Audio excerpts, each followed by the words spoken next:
Good evening and welcome, friend. Today we are going to discuss the biography and works of John Galsworthy. Friend, let's start.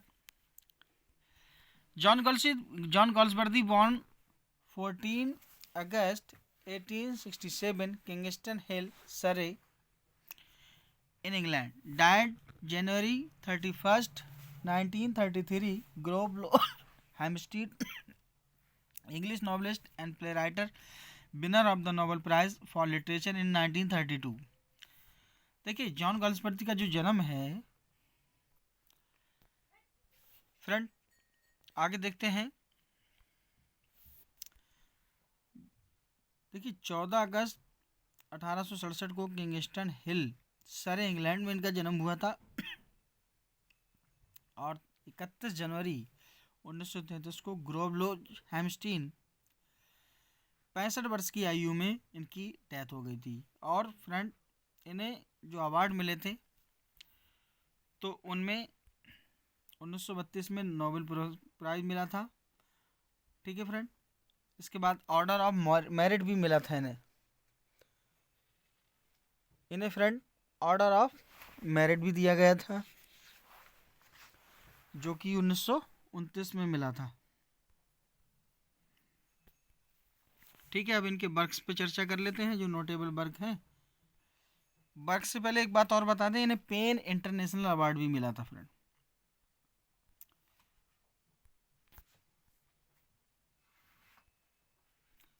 इन्हें pen international award भी मिला था। और friend, ये 1932 में ही ये मिला था इन्हें पेन इंटरनेशनल अवार्ड। और फ्रेंड, ये जब तक जीवित रहे ये उसके सदस्य रहे थे। ठीक है, चलिए देखिए, सबसे पहले इनका अर्ली वर्क जो था फ्रॉम द फोर्ड वाइंड 1897 में आया था। और इनका ये वर्क जो था वो जॉन सिन जॉन नाम से पब्लिश हुआ था। ठीक है, और friend, a man of Devon 1901, a knight 1901, the silence 1901, the salvation of Forsyte ये भी 1901 में हुआ था। ठीक है फ्रेंड, इसके बाद में इनकी जो प्ले लिस्ट है, जो इनके प्ले है उनकी जो लिस्ट है हम उसको बात कर लेते हैं। The silver box 1906, joy 1907, strife 1909, justice 1910, the little dream 1911, the pigeon 1912, the eldest son 1912, fugitive 1913, the mob 1914, a bit of love 1915, the foundation 1920। Screenshot ले लें फ्रेंड, आगे देखें। The skin game 1920, windows 1922, a family man 1922, loyalties 1922, the forest 1924, escape 1926,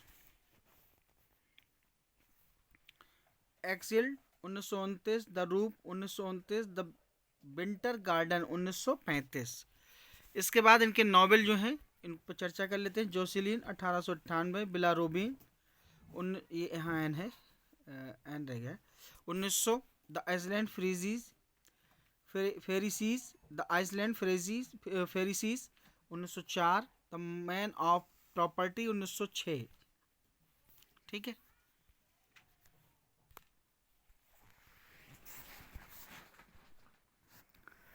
आगे देख लेते हैं। The country house 1907, fraternity 1909, the patrician 1911, sorry guys, the flower 1913, a love novel, Freelands 1915, beyond 1917। ठीक है, आगे देख लेते हैं। The saint's progress 1919, the chancery 1920, to let 1921, the Forsyte saga 1922, the white monkey 1924, the show 1925।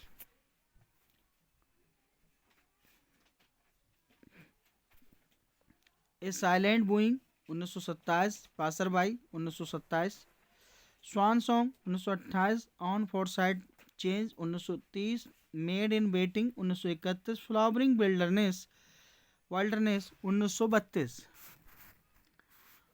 Over the river 1933।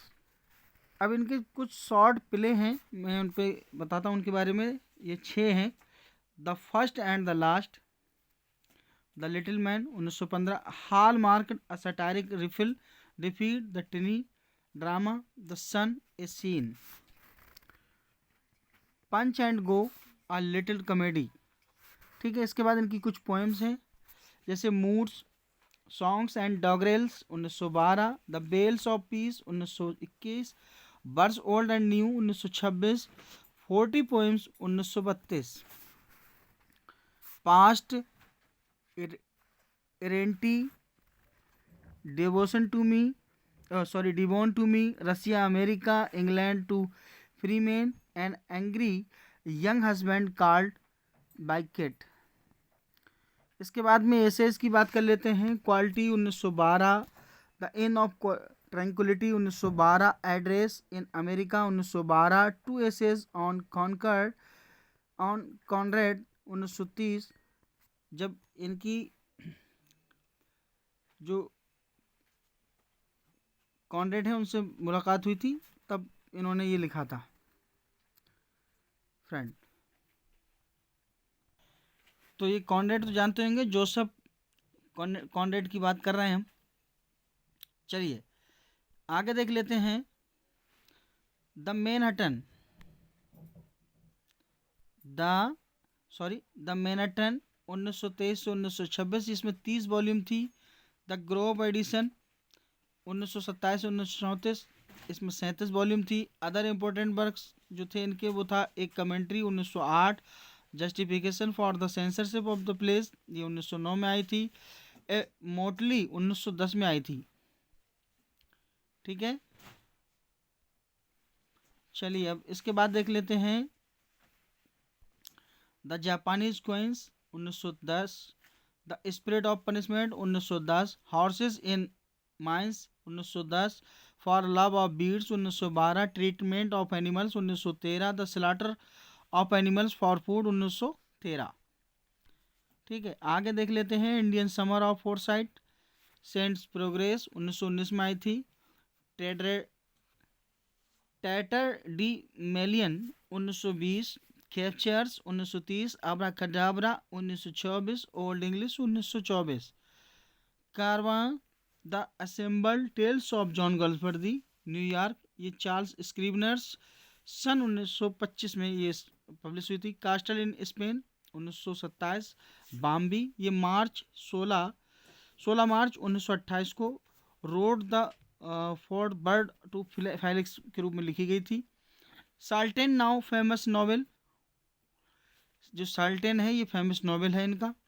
सोम्स and the flag 1930, the creation of character in literature 1931, the Romanes lecture for 1931। ठीक है, इसके बाद में आगे देखते हैं। Autobiographical letter of Galsworthy, a correspondence with Frank Harris 1933, the life and letters 1935 selected short story 1935, glimpses and reflection 1937, गाल्सवर्दी's letter to Leon 1968, letters from Galsworthy 1932 और 1970। अब इनकी जो फैमिली है, इनका जो लाइफ थी उस पर थोड़ा सा डिस्कस कर लेते हैं। Galsworthy's families of Devonshire farming stock traceable to the 16th century. देखिए ये डेवोनशायर में इनकी जो परिवार था वो लगभग 16वीं शताब्दी में आ गया था। Had made a comfortable Fortune, उन्होंने बड़ा अच्छी वहाँ पर लक अपना आजमाया था और बहुत अच्छी प्रॉपर्टी उन्होंने वहाँ पर खड़ी की थी। इन द 19th सेंचुरी, 19वीं शताब्दी में बड़ा अच्छी प्रॉपर्टी इन्होंने बनाई थी। His father was a solicitor, उनके पिता एक वकील थे। Educated eight harrow and new college, Oxford, harrow college और न्यू कॉलेज, ये जो दो कॉलेज हैं ऑक्सफोर्ड यूनिवर्सिटी में इनकी एजुकेशन हुई थी। और इन्हें बार काउंसिल से एक लाइसेंस 1890 में मिला था with a view to specialising in marine law, जिसे मैरीन लॉ कहते हैं। मैरीन लॉ के रूप में इन्हें एक स्पेशल लॉ का अवार्ड मिला था। ही टुक अप बायोस, इन्होंने संसार की समुद्री यात्रा की थी। During which he encountered Joseph Conrad, ये जोसेफ कॉनराड से मिले थे। इनसे मिलके ही इन्होंने एक ऐसे लिखा था, then mate of merchant ship, तब इन्होंने जो जहाज़ों का बिजनेस था वो किया। They become a life long friend, ये दोनों साथ में मित्र हो गए। ठीक है। Galsworthy found law uncongenial and took to writing, इन्होंने जो लॉ था उसको छोड़ दिया। कानून की जो पढ़ाई इन्होंने की थी, ये वकील भी बन गए थे, लेकिन उन्होंने इसे छोड़ दिया और इन्होंने जो काम करना शुरू किया, इनकी जो पहला वर्क था फ्रॉम द फोर वाइंड्स, ये 1897 में आया था और जॉन नाम से आया था, जॉनसन जॉन। ठीक है। इसके बाद में इनकी एक शॉर्ट स्टोरी आई थी, ये शॉर्ट स्टोरी कलेक्शन था। नॉवेल आया था जोसिलिन 1898 में, और जब दोनों ही पब्लिश हुए थे, तो जैसा कि मैंने आपको पहले बताया कि इन्होंने अपना स्यूडोनिम जो है जॉन सिन जॉन रखा था। इसके बाद the Island Pharisees, the Island Pharisees 1904 में जब इनकी पहली बुक आई थी, इनके फादर की जब डेथ हो गई तो इन्होंने अपना नाम चेंज कर लिया और ये बुक से इन्होंने अपना नाम जॉन गाल्सवर्दी रखा। इसके बाद द मैन ऑफ प्रॉपर्टी 1906 में आई थी और इन्होंने इस नॉवेल को सीक्वेंस में लिखना शुरू कर दिया था। इसके बाद द फोर्साइट सागा, ये जो फोर्साइट सागा जो है, इसने गाल्सवर्दी को बहुत ज़्यादा मशहूर कर दिया, जिसके लिए वो जाने जाते हैं। ठीक है। और फिर इसकी एक सीरीज आई थी इंडियन समर ऑफ फोर्साइट, ये 1918 में आया था। इसमें 5 टेल थी। चांसरी 1920 में, अवेकनिंग 1920 में, टू लेट 1921 में। द सागा क्रॉनिकल्स की जो बात थी, ये 3 जनरेशन तक चली थी। इसमें 3 पीढ़ियों की कहानी दिखाई गई है। ठीक है।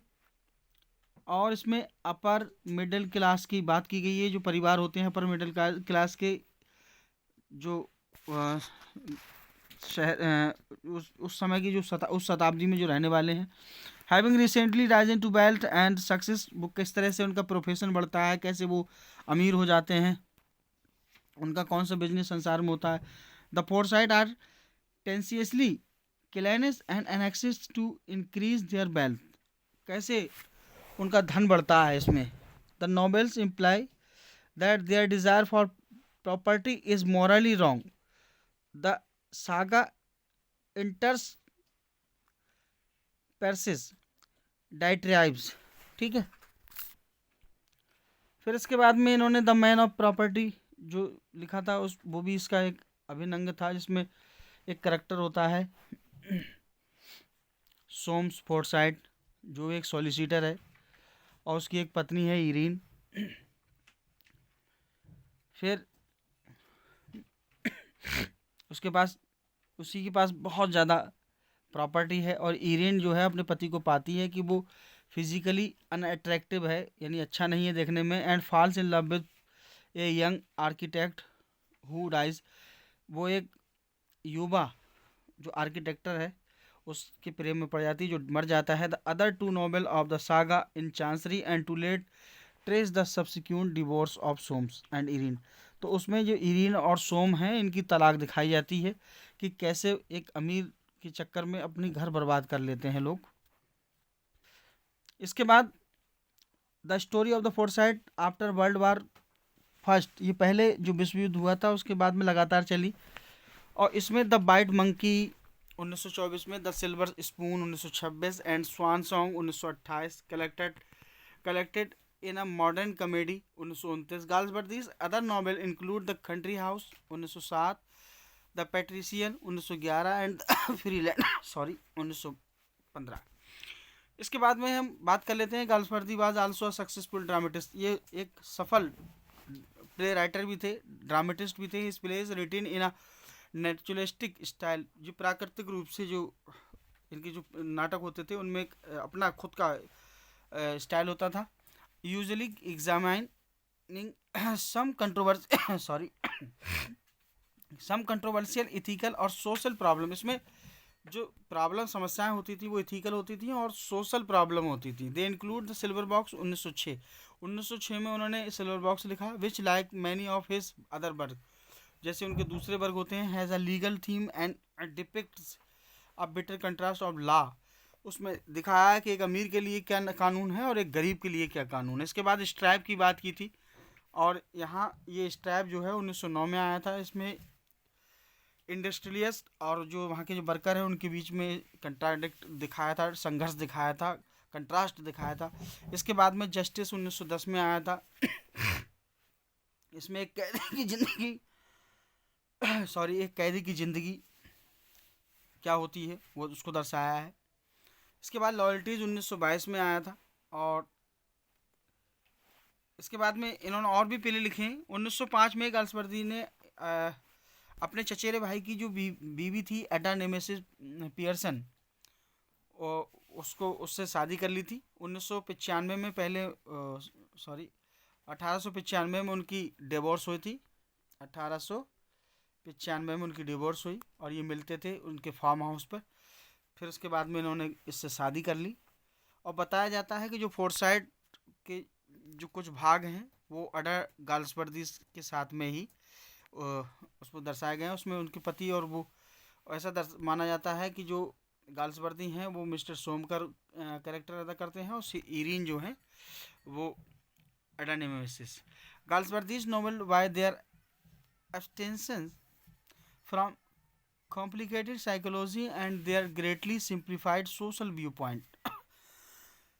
जो समाज की कुछ जटिल समस्याएं हैं उन पे इनके नॉवेल होते थे, और ज़्यादातर इनके जो नॉवेल हैं वो विक्टोरियन और Edwardian upper middle class life के ऊपर होते हैं, यानी जो मिडिल क्लास की लाइफ है, अपर क्लास की लाइफ है, उस पर होते थे। सोम्स फोर्साइट जो एक ऐसा कैरेक्टर है जिसे कभी पसंद नहीं किया गया, ठीक है। इसके बाद एक टेलीविज़न सीरियल भी बना था फोर्साइट पर ब्रिटिश ब्रॉडकास्टिंग कॉरपोरेशन के द्वारा, ठीक है फ्रेंड। तो आज के इस भाग में बस इतना ही, आगे फिर देखते हैं। वीडियो कैसी लगी हमें कमेंट बॉक्स में ज़रूर बताएं, ठीक है। और आपसे रिक्वेस्ट है, यदि आप हमारे चैनल पर नए हैं तो प्लीज़ चैनल को सब्सक्राइब करें, लाइक करें, शेयर करें, कमेंट करें। Thanks for watching.